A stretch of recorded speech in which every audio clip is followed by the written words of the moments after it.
Hello there, it's Jennifer McCreath. It is Tuesday, June 26th. I never seem to have the date right, do I? It's June 26th. How about that? 2012. And I'm sitting in my bedroom here in St. John's, Newfoundland. And I wanted to turn the camera on and talk a little bit about a website I haven't looked at for about a year. That is the DSM-V, Diagnostic and Statistics Manual. Basically, it's the encyclopedia of the American Psychiatric Association. Basically, it's a book of every mental illness that allegedly exists as far as they're concerned. And the trans community has been waiting and watching to see what these folks are going to do.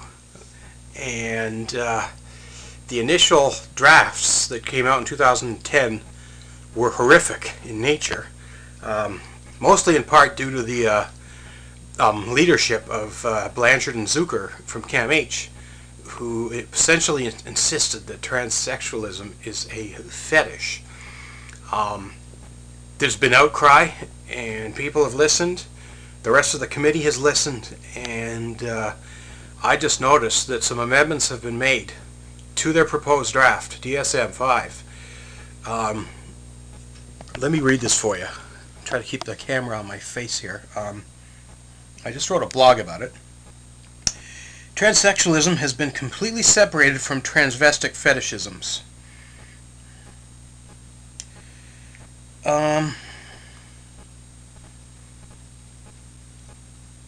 Here we go.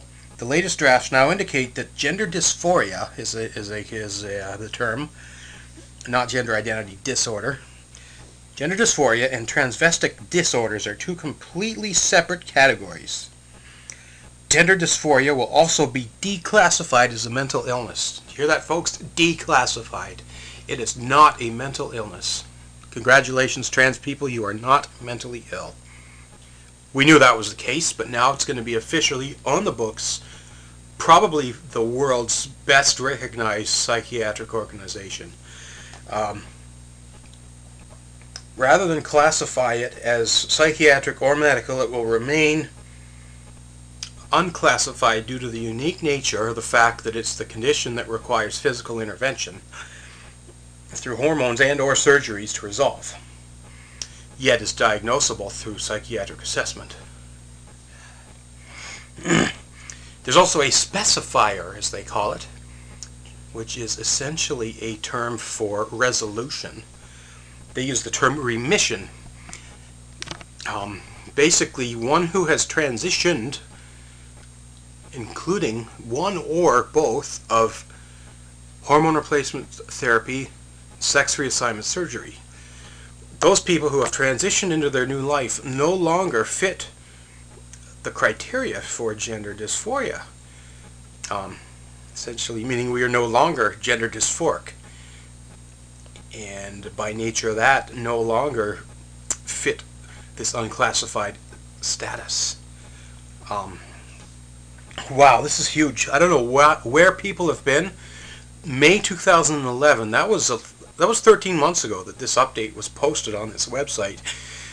And I seem to be the first person that's taken notice of this and blogged and vlog. Is it vlog or vlogged? Video logged. This is huge. This is what the trans community has been saying all along for many years. We don't doubt that transvestic fetishism exists. We're just saying that that's not what we are or what we are dealing with. Who's to say that you can't be both? I'm sure there are some people who would identify as both gender dysphoric and transvestic, but I think the majority of people that fall under the trans umbrella are not transvestic fetishists. This is huge. This is exciting news. What does this all mean?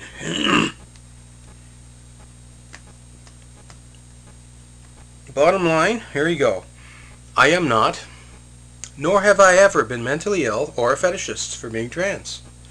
As a post-transition patient, while I may be labeled technically with the condition for life, I can also lay claim to permanent remission. Hence, the medical condition has absolutely no negative factor as far as my mental health is concerned. Hear that, folks? I'm not mentally ill. I have no handicap from not even being trans. Trans is now part of my past. I'm transitioned. I started hormone replacement therapy in 2008. I underwent a gonadectomy, which is the removal of primary sex hormone-producing glands, in 2008. I had a complete vaginoplasty in January 2011. Name and sex have been legally changed and recognized by government officials. There's absolutely no reason for anyone to not recognize and accept me as a woman and as a female. Dilemma time, folks. Do I want to maintain that trans label in any way as far as a present tense, or do I want it to be considered past tense? Jenna Talikova, someone I think we all know well from her trans issues in the media, used the term in an interview, "I'm a woman with a history." And guess what, folks? So am I. I'm Jennifer McCreath, and I had a transition history. I went through transition 2008 till 2011. Transition's allegedly finished, at least from a medical perspective. I guess the issue is society still learning about this, and having the APA stamp this and validate it for what we all know it really is, hopefully will help move things along. No longer should any trans person be required to attend CAMH or any particular mental health clinic in order to, 1, be given treatment, or 2, be given financial funding by provincial governments in Canada for said treatments. Nor should anyone face oppression or discrimination with regards to employment or housing or social status for this, because it is clearly not a factor. Yeah, wow. Anyway, I transitioned. I had to spend a lot of my own money.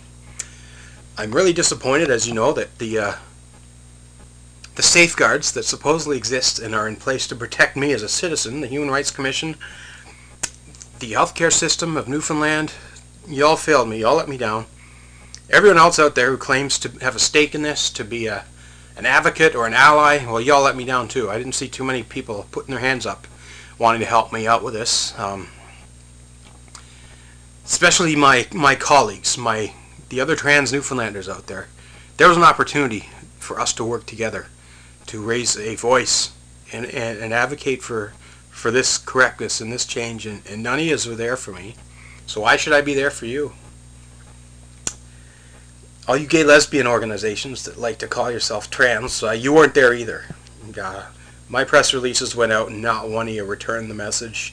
No emails, no telephone calls, nothing. Anyways, I guess I'm trying to decide, where do I go with this? Does the trans label help me or hurt me? Is it better off that this just becomes part of my past and that I move on? Try to be just accepted into society? You tell me, people. I'm here to help as long as it helps all of us, and that includes me. Otherwise, maybe it's time for me to move on and say goodbye to the trans community. I've already said goodbye to the LGBT community, at least here locally. Anyway, let me know what you think, people. And folks, let's start talking about this. This is huge. This is great news.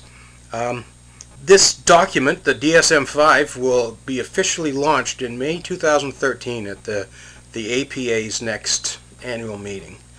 And unless there are any other changes, which I don't think will be the case, I think the deadline is passed.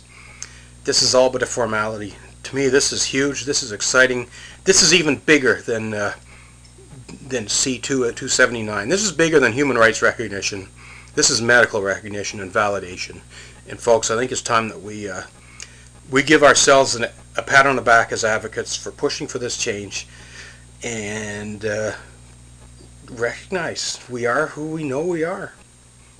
And it's time for the rest of the world to pull up their socks on this. Anyway, enough for that for now. Talk to y'all later. Bye.